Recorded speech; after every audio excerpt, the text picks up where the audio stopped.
Hi.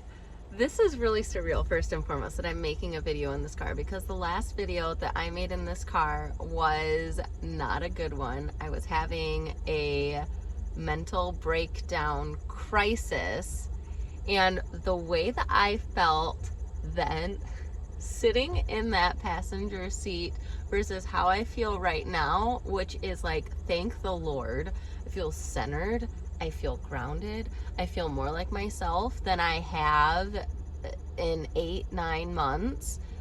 It's incredible, the indescribable transformation that has taken part in my life. I'm like half tempted to put a 5-second clip of my manic breakdown that occurred just to show you, like, this was her then at the height of her absolute mental, emotional, physical, spiritual turmoil, where she thought she was going to die, screaming at the devil, where everyone outside of the car could obviously hear me screaming because I was yelling so loud, dropping F-bombs, telling the devil to, like, get out of my marriage, that he's trying to, he thinks pornography's gonna win, like, you have another thing coming for you, But then him tempting me with this idea that I was going to one day be a saint if I could just run into traffic and kill myself.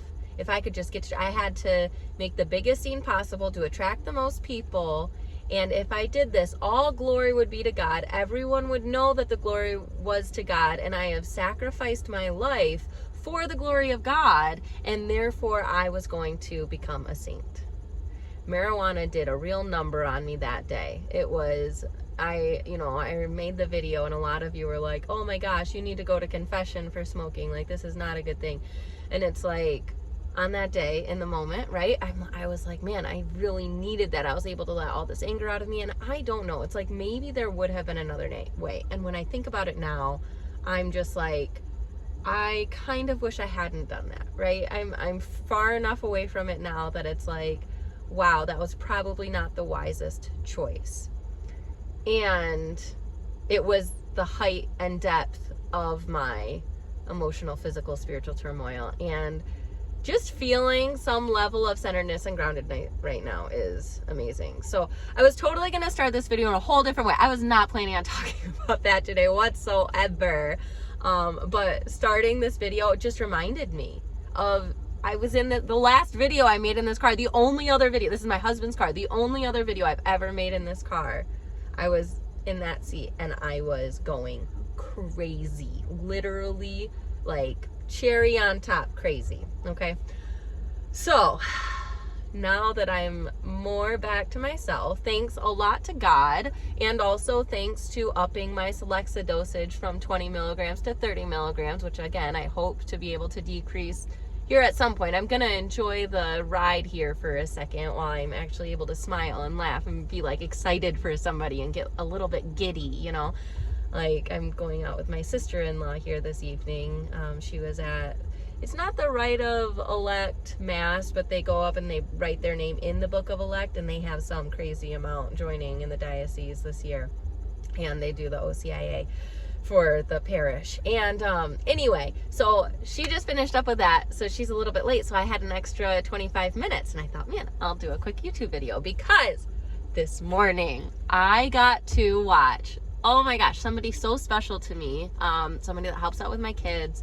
I got to watch her get baptized. She's 14 years old, got baptized. I'm so proud of her. Oh, I want to say your name, but I hate saying names. Oh my gosh. So desperately, like, so deeply proud.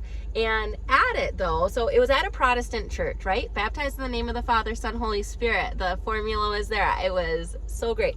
And then the pastor starts talking, and if I didn't let out a whoo and an amen at that sermon, oh my goodness, he differentiated, you guys. He talked about earning versus effort.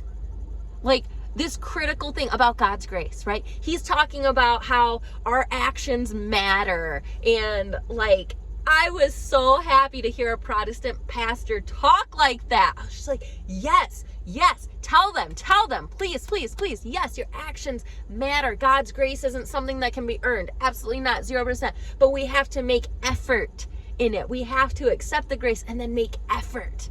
I would not be sitting where I am today. I would not be sitting in this seat. I would not be a transformed person from where I was, whatever it was, 6 months ago.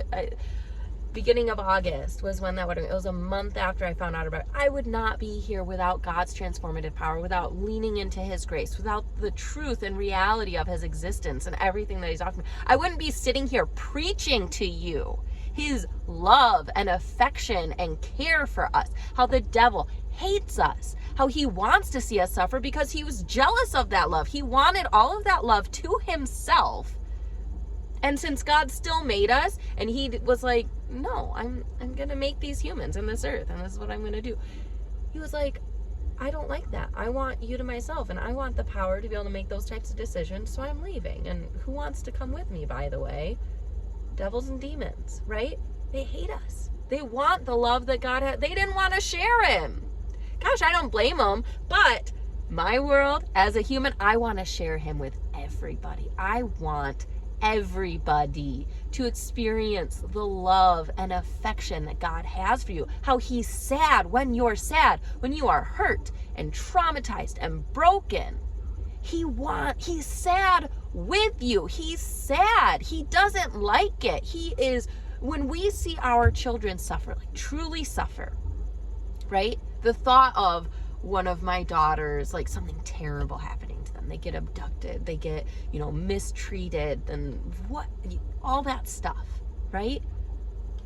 I think about that and my heart hurts so much. I feel nauseous. If I really let my brain wander into that, I don't know if it's like residual OCD or what it is, but my brain and the intrusive thoughts, it's a problem. But when I let myself ruminate on those types of thoughts, I feel so sick at the thought of something, and that's evil happening to them. So when I think about God, and he knows with a picture perfect, clear lens what he intended for this world, that perfection that he wanted for us, that perfect love that we would always experience from him. He knows exactly what that looks like. He knows exactly what his perfect will looked like in the first place. And he's seeing this evil done unto us, sucking us in.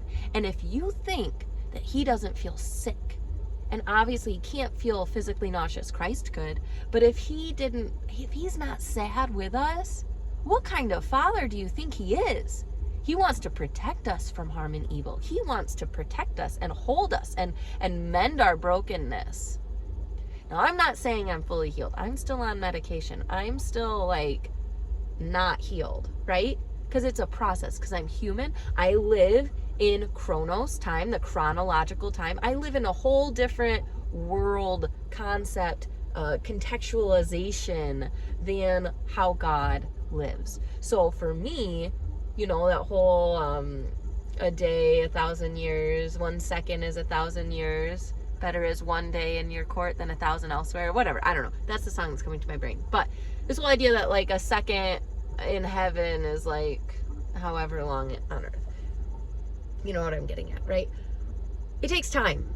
My heart, because I'm human, needs time to heal, and something devastatingly bad occurred.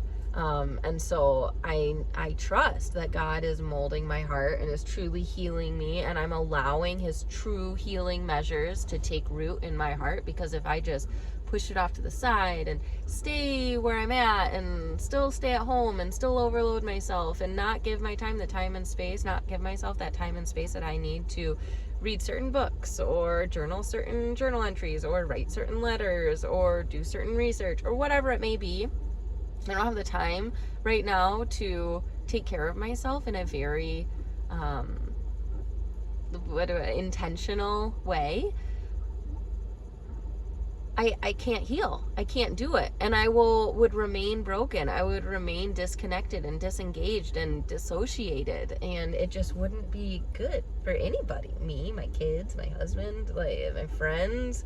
No one benefits from me not truly taking the time to heal from this trauma that I have gone through from the betrayal trauma. So, but what a grace from God. They took that girl that was sitting right there. Oh my gosh. He took her and I'm here smiling. I made it. is how I feel right now. I haven't made it. I have a long way to go. But like sitting here, being able to do that, what a difference. I can't even tell you. And the impact that Christ has had on a darling girl who got baptized today, just a sweet girl, got baptized today. It's like God can transform so much of those hurts there too, and transform them into something beautiful, into something giddy and joyful, and what, like, we just, they say, you know, God says, I am the potter, you are the clay, right? We allow him to form us. We allow him to mold us. Sometimes I feel like when I say some of these Bible verses, they sound almost cliche or like overspoken, but then I realize how kind of like privileged I am to know those things. There are so many people who have never heard that God is the potter and we are the clay, and that God's hands mold and shape our hearts and mold and shape us if we allow him to, that we change and turn into who it is that he wants us to be. That's such a basic fundamental understanding that I have, that I'm grateful to have from everything of my experience in life, but not everyone knows that, and so that's just kind of how it goes. All right, there are kids riding bikes around me. I don't even know if my doors are locked. Probably. But either way, it's about time for me to go anyway. And I hope that this message reaches those who it needs to reach. And I hope that it just impacts your heart and allows you to know that whatever you're facing right now, however dire, however anything, just know that God he's with you in it. And if he can transform that, what was in that seat, if he can transform this, I am telling you, he can transform anything. Like, delusional. I feel better making sure my doors are locked, and they are. But, like, delusional. Seriously, it made me 1,000% delusional. It was very, very bad. My husband, I don't know if I told you that my husband had to call 911. It was like a whole thing. But, anyway. Wild ride, I tell you that. But very grateful that I'm where I am today. And, yeah, God bless you. I hope you had a good first Sunday of Lent, and I look forward to seeing you. I'm doing Lent on like TikTok, Instagram, Facebook. I'm like reposting everywhere. I think I'm even putting the shorts here on YouTube. So keep an eye on those. You can find me on other platforms too. Usually I do Instagram stories, but I haven't been doing those a lot lately. But we'll see. Anyway, I'll be around. Bye.